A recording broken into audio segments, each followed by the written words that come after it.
Hello and welcome to this video for Raid Shadow Legends. In this video I wanted to address some comment that was left for me. They're part of the video, I don't remember the exact title that I gave it, about the worst summoning ever because I had a terrible summoning. And I wanted to talk about some things that have to do with the kind of game that Raid Shadow Legends is. I want to be upfront and honest with that. And I want to talk about kind of the way I've seen the game industry going. I've been playing video games since the late 90s, so I know a little bit about the history, if anybody does. In this particular case, I've started up Raid Shadow Legends, and you'll see that this one ad has popped up. And I want to demonstrate, as part of what I'm addressing with the comment, which is right here. He talks about how the ads are intrusive, deceptive marketing, and aggressively monetization-based design. Now, an argument can be made that the design is monetization-based, but that's par for the course for pretty much every Android game that's out there. They're all about making money. I don't think you're going to get away from that. Deceptive marketing, again, an argument could be made. They'll demonstrate that shortly. Intrusive, though, is downright false. So when you first load the game, you'll get some ads. It'll be anywhere from, I saw as little as 2, and I think I've seen as many as 6. I don't think it's ever been more than that. I'll show you where they come from, but this is the first one that popped up here. I'm going to click the X. Okay, so in this case, it's actually been as little as 1. The ads come from over here in your limited special offers, and there are 6 of them currently. And these will pop up within the first, I would say, 2 hours of your gameplay.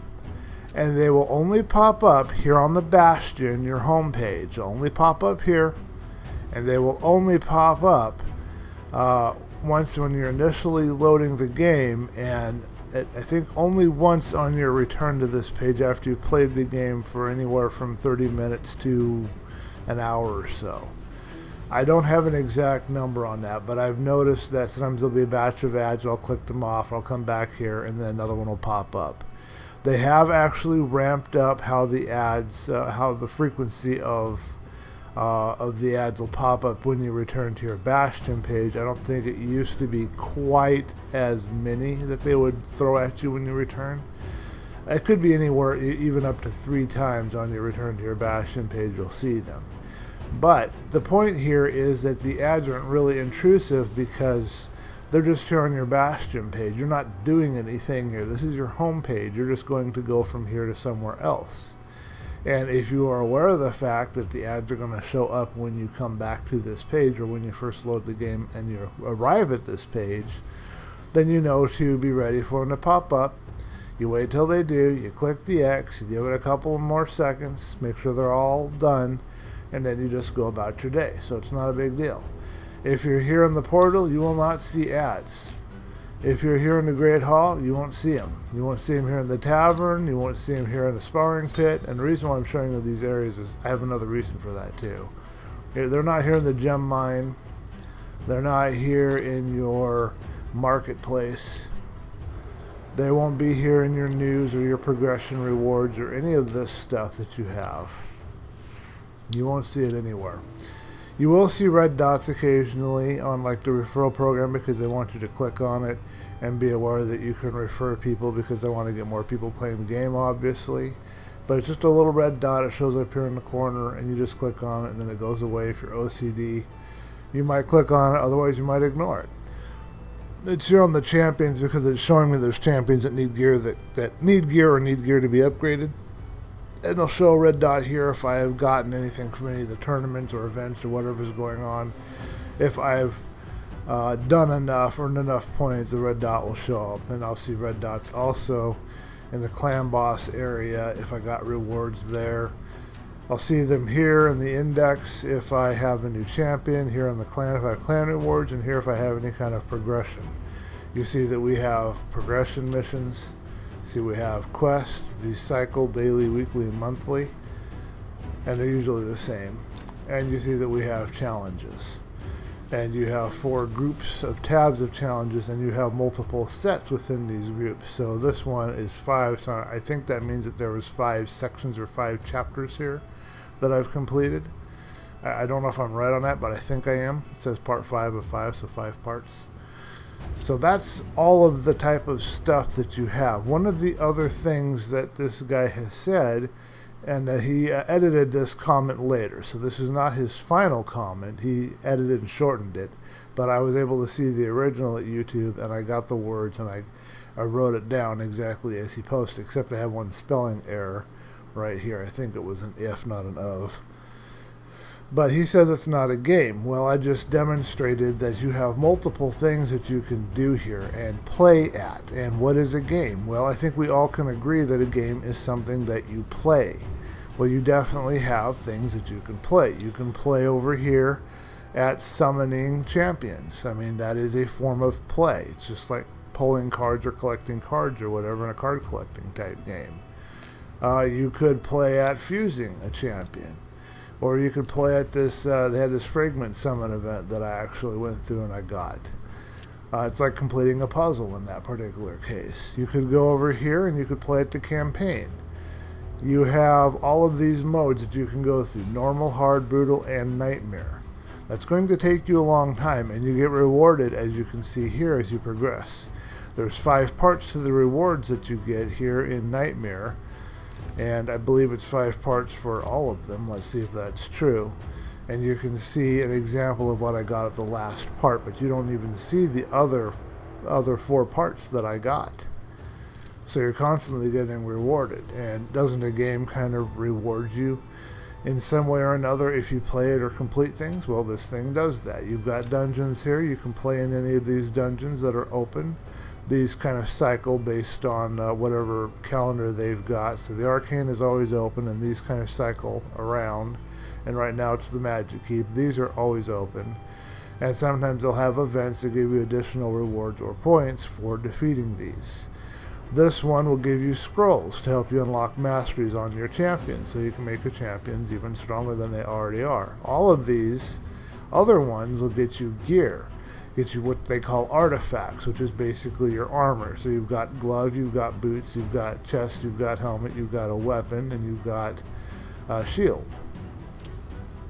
And then you have rings and amulets and banners that you can also put on your champion. You also have a clan boss if you're part of a clan that you can play at.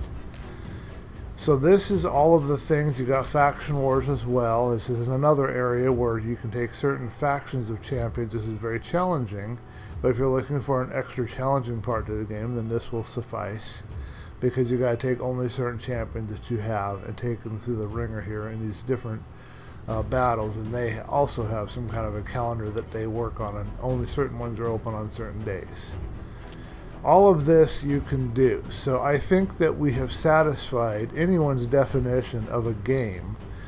And then I wanted to address something else here about the ads. The majority of Android games, with the exception of those that have a price tag or a pro version that you would pay for up front, they will all have in-app purchases and or ads. And that's how they make their money. That's how the games are.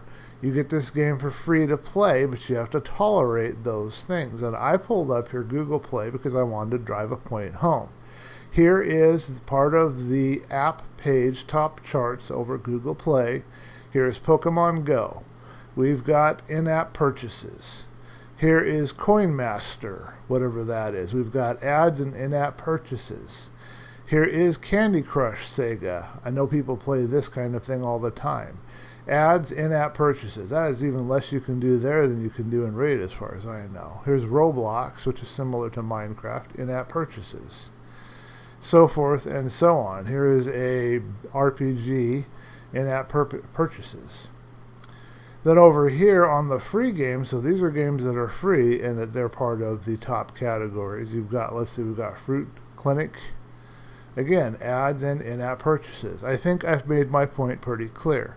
When you're dealing with the mobile game market, you will have ads and or in-app purchases, and that's just the way it goes. That is the way the game industry is rigged on the mobile games. And you're going to see this coming into your games for your consoles and PC, because they're going to have, I think they call it micro transactions. I believe games like, don't quote me on this, but like Call of Duty, you could buy like certain weapons or certain, you could buy certain pieces of gear or equipment or change your appearance. I might be getting some of my facts confused here, but there are things that you could purchase from within the game to alter the appearance of your character, or to get some kinds of weapons or upgrades. Although I think, now that I think about it, it may not have been weapons. It may have just been about the appearance of your character. But that's been something that's been going on with modern games and modern video game industry for a long time, because they aren't happy with just getting the $60 out of you for the game that they have made. They want as much money as they can possibly get out of you. So if they can make you pay $60 for a game, and then make you pay for additional content, and make you pay for any kind of in-game purchases or items that you want, well, then they're going to do it. Because the games industry is an industry. And industries are about making money.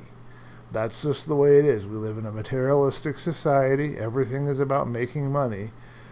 Even your spiritual teachers and stuff aren't going to talk to you or be available, and I know this from personal experience, unless you have some money that you can pay them. And they're not all like that, I'm sure, but everyone that I've tried to talk to pretty much is. And of course it's understandable, because in the case of a spiritual teacher, they are taking time out of their life to care for you and to address your needs, and they need to be compensated for that. Money is energy.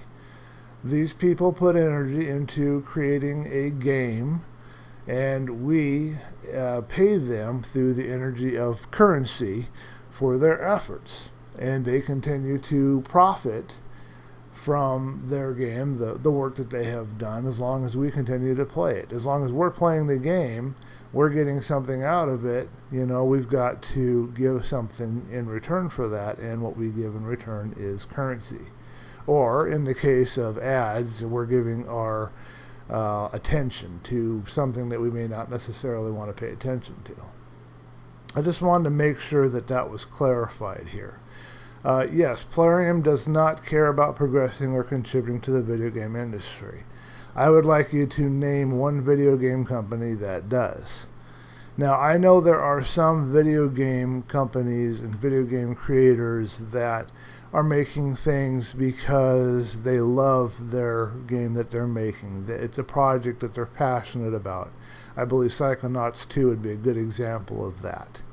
But as far as contributing or advancing the game industry or causing it to progress, I don't think anybody in the game industry really cares about that anymore.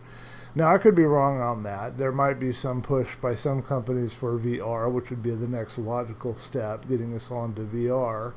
And maybe there's some people that are putting effort into that.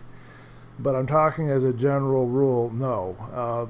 That's not anything that is a concern anymore. It was when the video game industry started, back in the days of ID Software, when they started out before the crash, when they were living, John Carmichael and everybody else was living like rock stars.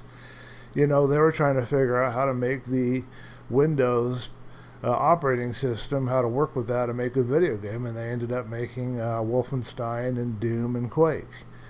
And that got them very famous and very rich initially. And in that particular sense, yes, they were trying to push the limits of things. But now our hardware is pretty much standardized. There's really not much any direction that we can push or go other than VR. So this is really a moot point at this point. And then this last statement here, basically what we're dealing with here is A equals B is what he's trying to tell me, but in reality, A does not equal B. There is no relation between supporting Raid Shadow Legends and caring about games. I would think that the very fact that I play a variety of video games, I make content for a variety of different video games that I play that I'm interested about, and I play even more games that I make content for, I would think that that would define me as a gamer. Let me know in the comments below what you think a gamer is, but my definition of a gamer is someone who loves video games and plays all kinds of them. That would be my definition of a real gamer. Let me know if you agree. These two do not relate. There is no equivalence here. There is no A or B equivalence here. I can support Raid Shadow Legends, and I can also care about games. And I can stop supporting Raid Shadow Legends, and I can still care about games. And I could play a different, I guess these are called gotcha games, or collection RPGs. I don't know the exact technical term. I used to. I could play a different one and I would still care about games. The very fact that I'm trying and playing different games shows that I care about games. And the very fact that I want to make content for the games, some of the games that I play, shows that I care about video games. So this here is just, it doesn't make any sense. And that would tie in up here. Okay, this game sucks. Well, that is an opinion. It is one that I actually happen to agree with. I want to be on the record and clear about that. Raid Shadow Legends is an absolutely terrible game, but it is a game. But just because it sucks doesn't mean my content sucks. Again, we don't have an equivalence here. What my content is and what the game is are two different creatures. They're not the same. There's no equivalence here. The game can suck or not suck, and it makes no difference to what my content is. My content will either suck or not suck based on how well I've done my content. Whether or not I'm doing content on a really poor game like Raid Shadow Legends, I can do excellent content on a poor game like Raid Shadow Legends, and I could do really poor content for a really excellent game like, what would be a good game? Dark Souls? Witcher 3? I could do really poor content for those things. Maybe Minecraft would be a good example because I did do some poor content for Minecraft. So whether or not the game sucks doesn't determine if my content sucks. My content sucks basically if I haven't put enough effort and energy into creating it. And this statement here is blatantly false. Raid is not a pay-to-win game. You can go into Raid, and I do not recommend doing this, and Salt doesn't recommend doing this either, and I'll always be talking about Salt. He's another YouTuber that does Raid videos that I respect and I watch. You can go in here and you can buy some of these things that they have here. So right here you can buy using cash, you can buy tomes or gems or whatever. But there's no champions for sale here. You can go here to the daily and progression. Again, no champions are for sale here. Now it's showing a champion here, but you don't get this champion with this pack. You get this shard and these shards. And then over here, you don't get a champion with any of this either. Notice that? The only way you can buy a champion, and you can only buy 1 and 2 star champions, which are common and uncommon, is in here because they haven't updated this yet. So I can buy her, and I can buy him. I ain't winning the game with these guys. These are food. That's what they call them. They're food because they're so weak. You have to have a 3-star minimum in most, not all cases, to get very far in the game. The best champions are the 5 stars, which are the legendaries. All you're getting when you buy any of these packs or any of these offers, all you're getting are items and resources that allow you to get shards. And with the shards that you get, so let's say I got this one, with these shards I could collect these void shards, and when they had a void double raid event I could open those up. And with void, it works like ancient. I would get a chance at rare, and then it would be double for legendary and epic. So I would be seeing a combination of those kind of champions out of that. And in that way only would I be getting champions by paying for this. But I don't get to choose what champions I get. It's luck of the draw, and 9 times out of 10 you get crap, as my video shows. Now the sacred shard here, I will definitely get either a legendary or an epic. And there's no rares with the sacred shard, so they're the best kind to get. But again, I don't get to control what kind of champion I get. I could get the absolute best legendary in the world, or I could get the absolute worst epic in the world. Or I could get the worst legendary. I would never know. I just have to pull the shard. And the same here with the ancient. It works just like the void.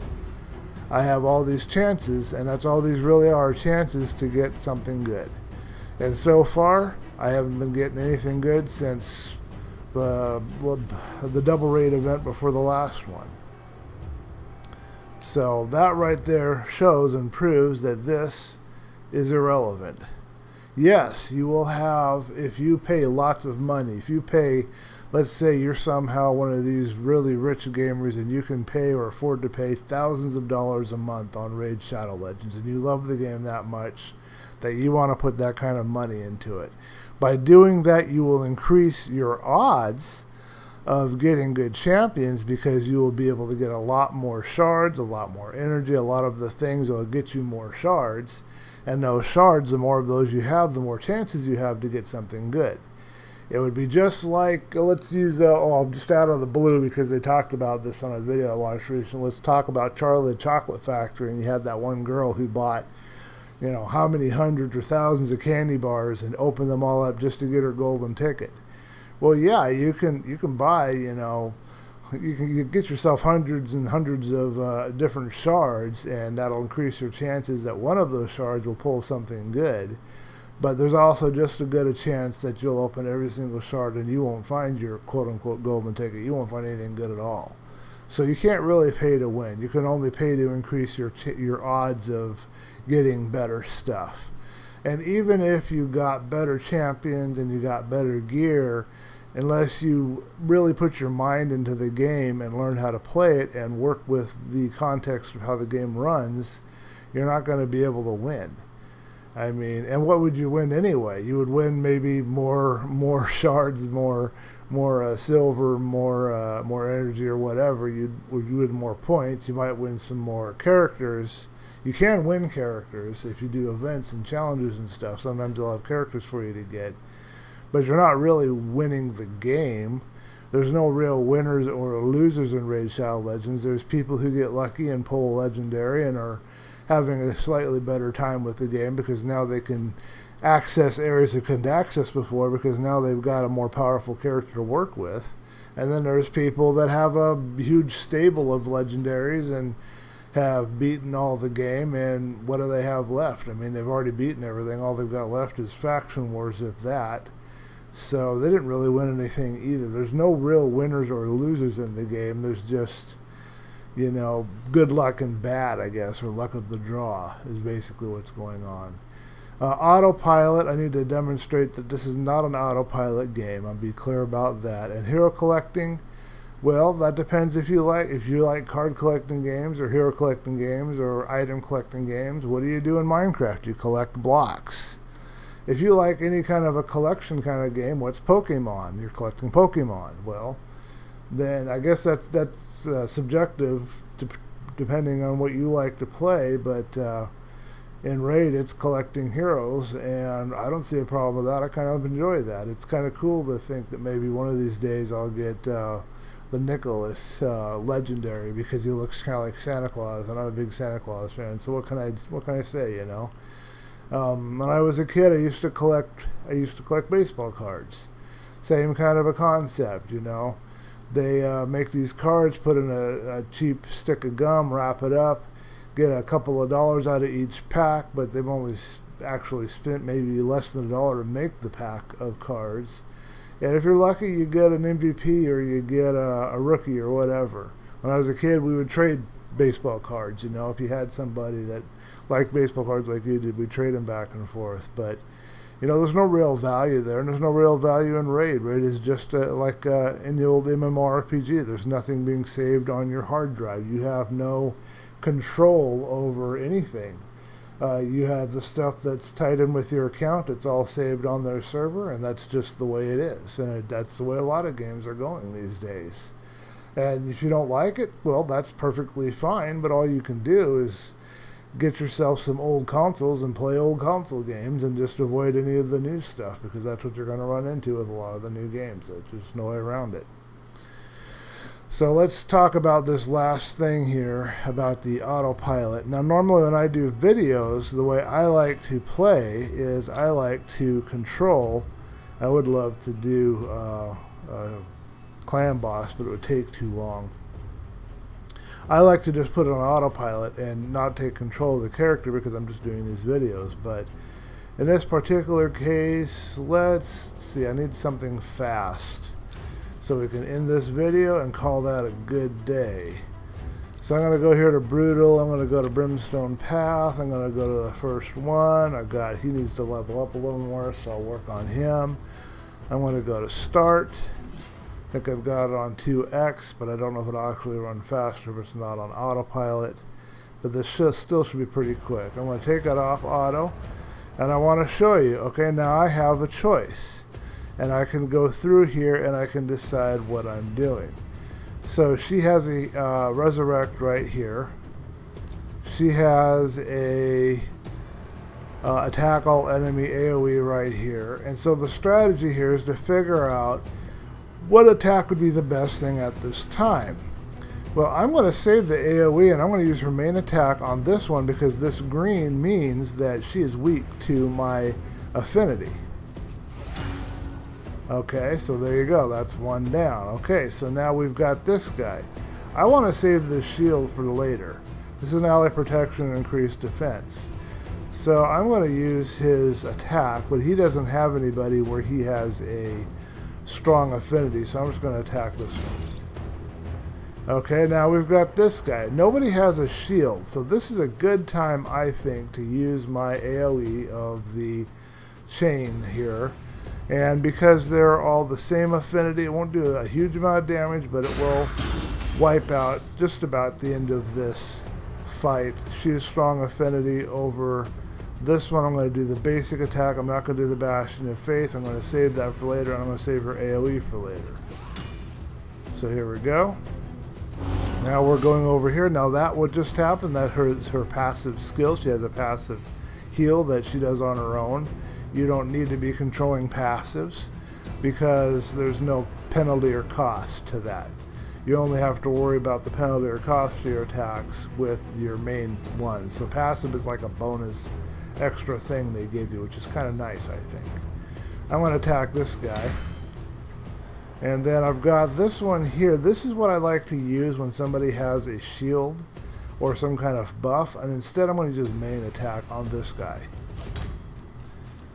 And then I'm going to go here, I'm going to use his main attack. He has a strong affinity over, so that got rid of that guy. Now I'm actually going to use her attack. This actually decreases their attack power. This is her AoE, this is Martyr's AoE. And I'm going to do that, so that's going to get me through there a little quicker. And I'm going to hit this guy and finish him off. Now I'm on the last fight. Last fight's usually the most difficult. I've saved all of my best attacks for here.